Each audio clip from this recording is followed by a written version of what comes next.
আমডাঙ্গায় বিপুল বোমা উদ্ধার হয়েছে, দু জায়গা থেকে উদ্ধার হয়েছে 23টি তাজা বোমা। বাঁশবাগানে পোতা 11টি তাজা বোমা উদ্ধার।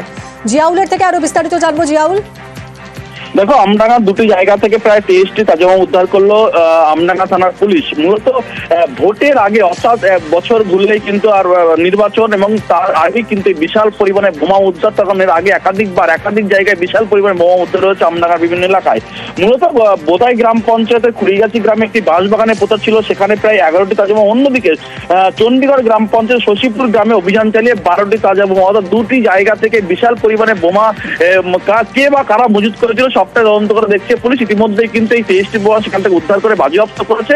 ফলে বিশাল পরিমাণে বোমা কেন মজুত করা হয়েছিল তা নিয়েও কিন্তু ইতিমধ্যে চর্চা শুরু হয়েছে। ইতিমধ্যে 23টি বোমা উদ্ধার করেছে আমডাঙ্গা থানার পুলিশ। ধন্যবাদ জিয়াউল।